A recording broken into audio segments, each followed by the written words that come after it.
Hi hello ನಮಸ್ಕಾರ ಗೆಳೆಯರೆ, ಎಲ್ಲ ಹೇಗಿದ್ದೀರಿ? ಎಲ್ಲ ಚೆನ್ನಾಗಿದ್ದೀರ ಅಂತ ಭಾವಿಸಿದ್ದೀನಿ. ಈಗ ಮುರುಡೇಶ್ವರದ ಬಗ್ಗೆ ಒಂದಷ್ಟು ತಿಳಿಯೋಣ.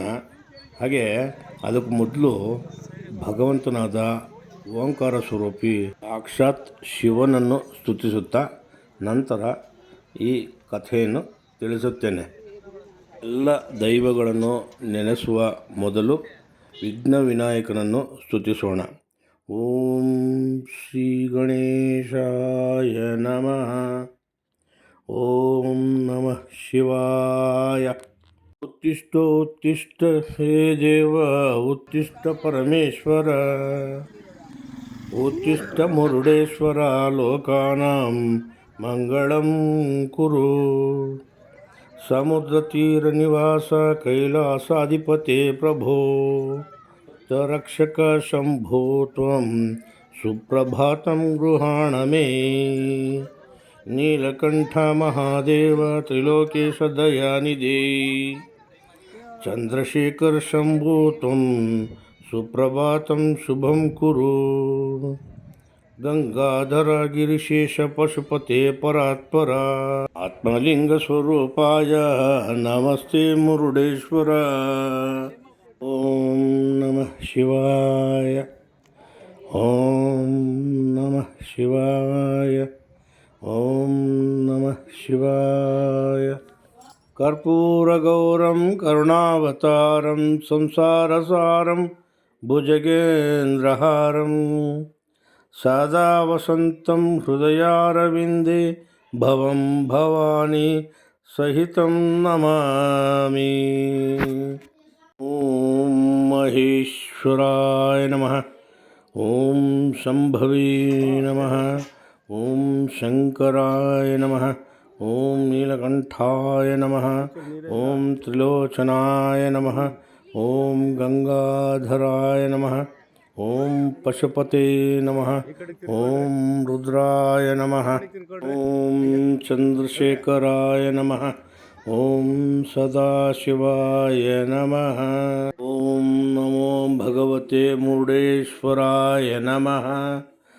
ಸಮುದ್ರತೀರ ನಿವಾಸಾಯ ನಮಃ. ಆತ್ಮಲಿಂಗ ಸ್ವರೂಪಾಯ ನಮಃ. ಭಕ್ತಾಭೀಷ್ಟಪ್ರದಾಯಕಾಯ ನಮಃ. ತ್ರಿನೇತ್ರಾಯ ನಮಃ. ನೀಲಕಂಠಾಯ ನಮಃ. ಗಂಗಾಧರಾಯ ನಮಃ. ಚಂದ್ರಶೇಖರಾಯ ನಮಃ. ಪಶುಪತಿಯೇ ನಮಃ. ಮಹಾದೇವಾಯ ನಮಃ. ಶಂಕರಾಯ ನಮಃ. ಸದಾಶಿವಾಯ ನಮಃ. ಓಂ ನಮಃ ಶಿವಾಯ. ಕ್ಷೇತ್ರದ ಬಗ್ಗೆ ಒಂದಷ್ಟು ವಿವರಗಳನ್ನು ತಿಳ್ಕೊಳ್ಳೋಣ.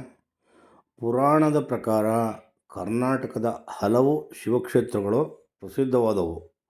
ಅವುಗಳಲ್ಲಿ ಪ್ರಮುಖವಾದದ್ದು ಮುರುಡೇಶ್ವರ ದೇವಸ್ಥಾನ. ಮುರುಡೇಶ್ವರ ದೇವಸ್ಥಾನ ಭಾರತದ ಅತ್ಯಂತ ಪ್ರಸಿದ್ಧ ಶಿವಕ್ಷೇತ್ರಗಳಲ್ಲಿ ಒಂದಾಗಿದೆ. ಇದು ಅರಬ್ಬಿ ಸಮುದ್ರದ ತೀರದಲ್ಲಿದ್ದು ಪವಿತ್ರ ಕ್ಷೇತ್ರವಾಗಿದ್ದು, ಇಲ್ಲಿನ ಭವ್ಯವಾದ ಶಿವನ ಮೂರ್ತಿ ಮತ್ತು ಎತ್ತರದ ರಾಜಗೋಪುರವು ವಿಶ್ವದಾದ್ಯಂತ ಪ್ರಸಿದ್ಧವಾಗಿದೆ. ಮುರುಡೇಶ್ವರ ಕ್ಷೇತ್ರದ ಇತಿಹಾಸ ರಾಮಾಯಣಕ್ಕೆ ತಳಕು ಹಾಕಿಕೊಂಡಿದೆ. ರಾವಣ ತನ್ನ ತಾಯಿ ಕೈಕೇಸಿ ಪ್ರತಿದಿನ ಮಣ್ಣಿನ ಶಿವಲಿಂಗವನ್ನು ಪೂಜಿಸುತ್ತಿದ್ದುದನ್ನು ನೋಡಿ ತಾಯಿಗೆ ಸ್ವತಃ ಶಿವನ ಆತ್ಮಲಿಂಗವನ್ನೇ ತಂದುಕೊಡುತ್ತೇನೆಂದು ಸಂಕಲ್ಪ ಮಾಡುತ್ತಾನೆ. ಅವನು ಕೈಲಾಸದಲ್ಲಿ ಶಿವನನ್ನು ಕುರಿತು ಕಠಿಣ ತಪಸ್ಸನ್ನು ಮಾಡುತ್ತಾನೆ. ಶಿವನು ಅವನ ಭಕ್ತಿಗೆ ಮೆಚ್ಚಿ ಆತ್ಮಲಿಂಗವನ್ನು ನೀಡುತ್ತಾರೆ. ಆದರೆ ಒಂದು ಷರತ್ತು ವಿಧಿಸುತ್ತಾರೆ. ಈ ಆತ್ಮಲಿಂಗವನ್ನು ಭೂಮಿಯ ಮೇಲೆ ಎಲ್ಲಿಯೂ ಇಡಬಾರದು. ಒಮ್ಮೆ ನೆಲಕ್ಕೆ ಇಟ್ಟರೆ ಅದು ಅಲ್ಲಿಯೇ ಶಾಶ್ವತವಾಗಿ ನೆಲೆಸುತ್ತದೆ. ರಾವಣನು ಆತ್ಮಲಿಂಗವನ್ನು ಲಂಕೆಗೆ ಕೊಂಡೊಯ್ಯುತ್ತಿದ್ದಾಗ ದೇವತೆಗಳು ಭಯಗೊಂಡರು. ರಾವಣನು ಆತ್ಮಲಿಂಗವನ್ನು ಲಂಕೆಯಲ್ಲಿ ಪ್ರತಿಷ್ಠಾಪಿಸಿದರೆ ಅವನು ಅಜೇಯನಾಗುತ್ತಾನೆ ಎಂದು ಅವರು ತಿಳಿದರು. ಆಗ ವಿಷ್ಣು ಮತ್ತು ಗಣೇಶ ಒಂದು ಉಪಾಯ ಮಾಡಿದರು. ವಿಷ್ಣುವು ಸೂರ್ಯಾಸ್ತವಾದಂತೆ ಭ್ರಮೆ ಉಂಟು ಮಾಡಿದರು. ಸಂಧ್ಯಾವಂದನೆ ಮಾಡಬೇಕಾದ ಸಮಯ ಬಂದಿದೆ ಎಂದು ಭಾವಿಸಿದ ರಾವಣನು ಒಬ್ಬ ಬಾಲಕನ ರೂಪದಲ್ಲಿದ್ದ ಗಣೇಶನನ್ನು ಕಂಡನು. ಈ ಆತ್ಮಲಿಂಗವನ್ನು ಸ್ವಲ್ಪ ಹೊತ್ತು ಹಿಡಿದುಕೋ, ನಾನು ಬರುವವರೆಗೆ ನೆಲಕ್ಕೆ ಇಡಬೇಡ ಎಂದು ಹೇಳಿದನು. ಗಣೇಶನು ನಾನು 3 ಬಾರಿ ಕರೆದರೂ ಬರದಿದ್ದರೆ ಇದನ್ನು ಕೆಳಕ್ಕೆ ಇಡುತ್ತೇನೆ ಎಂದರು. ರಾವಣನು ಹಿಂದಿರುಗುವ ಮುನ್ನವೇ ಗಣೇಶನು 3 ಬಾರಿ ಕರೆದರು.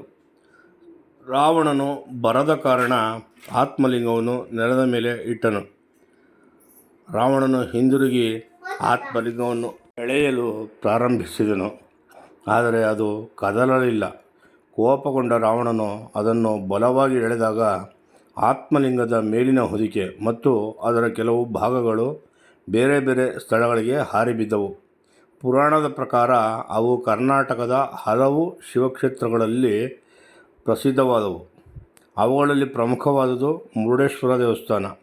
ಆತ್ಮಲಿಂಗದ ಹೊದಿಕೆಯ ಮೃದೇಶ ಅಥವಾ ಮುರುಡೇಶ ಅನ್ನುವಂಥ ಹೆಸರು ಭಾಗ ಬಿದ್ದ ಸ್ಥಳ ಅಂತ ನಂಬ್ತಾರೆ. ಅಂದರೆ ಮುರುಡೇಶ್ವರದಲ್ಲಿ ಒಂದು ಭಾಗ ಬಿದ್ದಿರೋದು, ಮತ್ತು ಗೋಕರ್ಣ, ಮಹಾಬಲೇಶ್ವರ ಈ ರೀತಿ ಆತ್ಮಲಿಂಗವು ನೆಲೆಸಿರುವಂಥ ಕ್ಷೇತ್ರ. ಮೃದೇಶ್ವರ ಎಂಬ ಹೆಸರು ಕಾಲಕ್ರಮೇಣ ಮುರುಡೇಶ್ವರ ಅಂತ ಪ್ರಸಿದ್ಧಿಯಾಯಿತು ಅನ್ನೋಂಥದ್ದು ಒಂದು ನಂಬಿಕೆ. ಸಮುದ್ರದ ಮಧ್ಯೆ ನಿಂತಿರುವಂತೆ ಕಾಣುವ ಅದ್ಭುತ ಶಿವಕ್ಷೇತ್ರ. ಸುಮಾರು 123 ಅಡಿ ಎತ್ತರದ ಶಿವನ ಭವ್ಯ ಮೂರ್ತಿ. ಸುಮಾರು 249 ಅಡಿ ಎತ್ತರದ ರಾಜಗೋಪುರವು ಭಾರತದ ಅತಿ ಎತ್ತರದ ದೇವಾಲಯದ ಗೋಪುರಗಳಲ್ಲಿ ಒಂದಾಗಿದೆ. ಗೋಪುರದ ಮೇಲಿನಿಂದ ಅರಬ್ಬಿ ಸಮುದ್ರದ ಮನಮೋಹಕ ದೃಶ್ಯ ಕಾಣುತ್ತದೆ. ಕ್ಷೇತ್ರದಲ್ಲಿ ರಾವಣನು ಆತ್ಮಲಿಂಗವನ್ನು ಹೊತ್ತು ಸಾಗುವ ದೃಶ್ಯ ಸೇರಿದಂತೆ ಪುರಾಣ ಕಥೆಗಳನ್ನು ಶಿಲ್ಪಗಳ ಮೂಲಕ ಪ್ರದರ್ಶಿಸಲಾಗಿದೆ. ಹಾಗೆ ಮುರುಡೇಶ್ವರದಲ್ಲಿ ಶಿವನ ದರ್ಶನ ಮಾಡಿದರೆ ಮನೋಕಾಮನೆಗಳು ಈಡೇರುತ್ತವೆ ಅನ್ನೋಂಥ ನಂಬಿಕೆ ಕೂಡ ಇದೆ. ಇದರೊಟ್ಟಿಗೆ ಪಾಪಗಳು ಕ್ಷಯವಾಗುತ್ತವೆ ಅಂತ ಭಕ್ತರು ನಂಬುತ್ತಾರೆ. ಹಾಗೆ ಸಮುದ್ರದ ಸ್ನಾನ ಮಾಡಿ ಶಿವನ ದರ್ಶನ ಮಾಡಿದರೆ ವಿಶೇಷ ಪುಣ್ಯ ದೊರೆಯುತ್ತದೆ ಅಂತ ಕೂಡ ಹೇಳ್ತಾರೆ. ಪ್ರತಿ ಸೋಮವಾರ, ಮಹಾಶಿವರಾತ್ರಿ, ಕಾರ್ತಿಕ ಮಾಸದಲ್ಲಿ ಲಕ್ಷಾಂತರ ಭಕ್ತರು ಭೇಟಿ ನೀಡುತ್ತಾರೆ. ಮುರುಡೇಶ್ವರವು ಪ್ರಕೃತಿ ಸೌಂದರ್ಯ, ಪುರಾಣ, ಇತಿಹಾಸ ಮತ್ತು ಭಕ್ತಿಯ ಸಂಗಮವಾಗಿರುವ ಕರ್ನಾಟಕದ ಅತ್ಯಂತ ಪ್ರಸಿದ್ಧ ಶಿವಕ್ಷೇತ್ರಗಳಲ್ಲಿ ಒಂದಾಗಿದೆ. ಇಂದಿನ ದಿನಗಳಲ್ಲಿ ಭಕ್ತಾದಿಗಳಿಗೆ ಯಾವುದೇ ರೀತಿಯ ವಿಶೇಷ ಸೌಕರ್ಯಗಳು ಇರಲಿಲ್ಲ. ದೇವಾಲಯದ ಮೂಲಕವೂ ಯಾವುದೇ ರೀತಿಯ ಒಂದು ಅನುಕೂಲವೂ ಇರಲಿಲ್ಲ. ಇದೀಗ ಭಕ್ತಾದಿಗಳು ಹೆಚ್ಚಾದಂತೆಲ್ಲ ಎಲ್ಲ ಅನುಕೂಲಗಳನ್ನು ಒಂದೊಂದೇ ಹಂತದಲ್ಲಿ ಮಾಡುತ್ತಾ ಬರುತ್ತಿದ್ದಾರೆ. ಹಾಗೆ ಇಲ್ಲಿ ಸಮುದ್ರದಂಚಿನಲ್ಲಿ ಬೋಟುಗಳ ಮೂಲಕ, ಹಾಗೆ ಇಲ್ಲಿ ವಾಯುವಿಹಾರ, ಹಾಗೆ ದೇವಾಲಯದ ಸುತ್ತಲೂ ಒಂದು ಒಳ್ಳೆಯ ಪ್ರಕೃತಿಯ ವಾತಾವರಣದ ಮಡಿಲಿನಲ್ಲಿ ಭಕ್ತಾದಿಗಳು ಇವತ್ತು ಪ್ರಕೃತಿಯನ್ನು ಆಸ್ವಾದಿಸಿಕೊಂಡು ಕಾಲಹರಣ ಮಾಡ್ಬೋದು. ಹಾಗೆ ಸಮುದ್ರದಲ್ಲಿ ಆಟ ಆಡ್ಬೋದು. ಹಾಗೆ ಹಡಗಿನಲ್ಲಿ ಹೋಗಿ ಬರ್ಬೋದು. ಹಡಗಿನ ವ್ಯವಸ್ಥೆಗಳೆಲ್ಲ ಇದೆ. ಈ ರೀತಿ ಸುಮಾರು ವ್ಯವಸ್ಥೆಗಳನ್ನ ಕಲ್ಪಿಸಲಾಗಿದೆ. ಇದರೊಟ್ಟಿಗೆ ಭಕ್ತಾದಿಗಳು ವಿಶ್ರಮಿಸ್ಕೊಳ್ಳೋದಕ್ಕೆ ದೇವಾಲಯಕ್ಕೆ ಬಂದು ದೇವಾಲಯದ ಸಂಪೂರ್ಣ ಚಿತ್ರಣವನ್ನು ಗಮನಿಸೋದಕ್ಕೆ, ನೋಡೋದಕ್ಕೆ, ಹಾಗೆ ಒಂದು ವಿಶೇಷವಾದಂಥ ಮ್ಯೂಸಿಯಂ ಮಾಡಿದ್ದಾರೆ. ಈ ಸ್ಥಳದ ಪುರಾಣದ ಬಗ್ಗೆ ತಿಳ್ಕೊಳ್ಬೇಕು ಅಂತಂದರೆ ಆ ಮ್ಯೂಸಿಯಂ ನೋಡಿದ್ರೆ ಸ್ಥಳದ ಪುರಾಣ ಏನು ಅಂತ ಗೊತ್ತಾಗುತ್ತೆ. ತುಂಬ ಚೆನ್ನಾಗಿದೆ, ತುಂಬ ಚೆನ್ನಾಗಿ ಮಾಡಿದ್ದಾರೆ. ಪ್ರತಿಮೆ ಮೂಲಕ ಅಲ್ಲಿ ಸಾಬೀತು ಮಾಡಿರ್ತಕ್ಕಂಥದ್ದು ಆ ಕಥೆ ಸಾರಾಂಶ. ಇದರೊಟ್ಟಿಗೆ ಅಲ್ಲಲ್ಲಿ ಒಳ್ಳೆ ಬೆಂಚುಗಳು ಮತ್ತು ಶೀಟ್ಗಳು ಹಾಕಿ ಬಿಸಿಲಿಗೆ ಎಲ್ಲೂ ಬಿಸಿಲಿನ ಝಳ ಸೋಕದಂತೆ ಮಾಡಿರುವುದು ತುಂಬ ಅದ್ಭುತ. ಹಾಗೆ ದೇವಾಲಯದ ಮುಂಭಾಗದಲ್ಲಿ ಭಕ್ತಾದಿಗಳಿಗೆ ಹಸಿರು ಹಾಸನ್ನು ಹಾಸಿರ್ತಕ್ಕಂಥದ್ದು. ಇಲ್ಲಿ ಭಕ್ತಾದಿಗಳು ರಾತ್ರಿ ಸಂದರ್ಭದಲ್ಲಿ ವಿಶ್ರಮಿಸ್ಕೊಳ್ಳೋದಕ್ಕೆ ಅಥವಾ ಭಕ್ತಾದಿಗಳು ಆಹ್ಲಾದಕರವಾಗಿ ಆ ಸುತ್ತಮುತ್ತಲಿನ ನೋಟವನ್ನು ಆಸ್ವಾದಿಸ್ಕೊಂಡು ಉಳ್ಕೊಳ್ಳೋದಕ್ಕೆ ಈ ರೀತಿ ತುಂಬ ಹಲವಾರು ಅನುಕೂಲಗಳನ್ನ ಈಗ ಕಲ್ಪಿಸ್ಕೊಟ್ಟಿದ್ದಾರೆ ಈ ದೇವಾಲಯದವರು. ಇದರೊಟ್ಟಿಗೆ ಈ ಪ್ರೇಕ್ಷಣೀಯ ತಾಣಕ್ಕೆ ಸಂಬಂಧಪಟ್ಟಂತೆ ಅನೇಕ ಹೋಟೆಲ್ಗಳು, ಹಾಗೆ ಲಾಡ್ಜ್ಗಳು, ಈ ರೀತಿ ಎಲ್ಲ ಒಂದು ರೀತಿ ತುಂಬ ದೊಡ್ಡದಾಗಿ ಬೆಳೆದುಬಿಟ್ಟಿದೆ ಇವತ್ತು. ಭಕ್ತಾದಿಗಳಿಗೆ ಯಾವುದೇ ರೀತಿಯ ಅನಾನುಕೂಲತೆ ಇಲ್ಲ. ಸಂತೋಷವಾಗಿ ಬಂದು ಈ ಒಂದು ಸಂಭ್ರಮದ ಸತ್ಯ ಭೂಮಿಯ ಸತ್ಯಾತ್ಮನಾದ ಪರಶಿವನ ಕ್ಷೇತ್ರಕ್ಕೆ ನಾವು ಯಾವುದೇ ಭಯ ಇಲ್ಲದೆ ಬರ್ಬೋದು, ಉಳ್ಕೊಳ್ಬೋದು. ಇದು ಒಂದು ರೀತಿ ಎಲ್ಲ ಜಂಜಾಟಗಳನ್ನ ಒಂದು ಕಡೆ ಬದಿಗಿಟ್ಟು ಕೇವಲ ಮನಸ್ಸಿಗೆ ಮುದ ಕೊಡುವಂಥ ಆಹ್ಲಾದಕರವಾದಂಥ ವಾತಾವರಣದಲ್ಲಿ ಒಂದಷ್ಟು ಕಾಲವನ್ನು ಕಳೀಬೋದು, ಅಷ್ಟು ಚೆನ್ನಾಗಿದೆ. ಹಾಗೆ ಇಲ್ಲಿ ಸಮುದ್ರ, ಬೀಚ್ನಲ್ಲಿ ಆಟ ಆಡೋದಕ್ಕೆ ತುಂಬ ಚೆನ್ನಾಗಿದೆ. ಇದರೊಟ್ಟಿಗೆ ಇಲ್ಲಿ ಎಲ್ಲ ರೀತಿಯ ಭಕ್ಷ್ಯಗಳು ದೊರೆಯುತ್ತವೆ. ಸಸ್ಯಾಹಾರಿ, ಮಾಂಸಾಹಾರಿ ಎಲ್ಲವೂ ದೊರೆಯುತ್ತದೆ. ಒಂದು ಬೀಚು ಅಂತ ಅಂದಮೇಲೆ ಆ ಬೀಚ್ನಲ್ಲಿ ಆಟ ಆಡಿ ಅಲ್ಲಿ ದಣದಂಥವ್ರಿಗೆ ಈ ಶಾಕಾಹಾರಿ ಮತ್ತು ಸಸ್ಯಾಹಾರಿ ಎಲ್ಲವೂ ಬೇಕಾಗುತ್ತೆ. ಅವೆಲ್ಲವೂ ಇಲ್ಲಿ ಆನಂದವಾಗಿ ಸಿಗುತ್ತೆ. ತುಂಬ ಚೆನ್ನಾಗಿದೆ ತಾಣ. ಎಲ್ಲರೂ ನೋಡಲೇಬೇಕಾದಂಥ ಕ್ಷೇತ್ರ ಮುರುಡೇಶ್ವರ. ಹಾಗೆ ಈ ಮುರುಡೇಶ್ವರದಲ್ಲಿ ಕೇವಲ ದೇವಾಲಯ ನೋಡಿದ್ರೆ ಮಾತ್ರ ಸಾಲದು.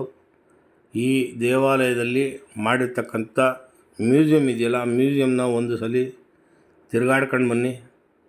ಈ ಕಥಾ ಸಾರಾಂಶ ಏನಿದೆ, ಮುರುಡೇಶ್ವರದ ಕಥಾ ಸಾರಾಂಶ, ಆ ಸಾರಾಂಶವನ್ನು ಸಂಪೂರ್ಣವಾಗಿ ತಿಳ್ಕೊಳ್ತೀರಿ.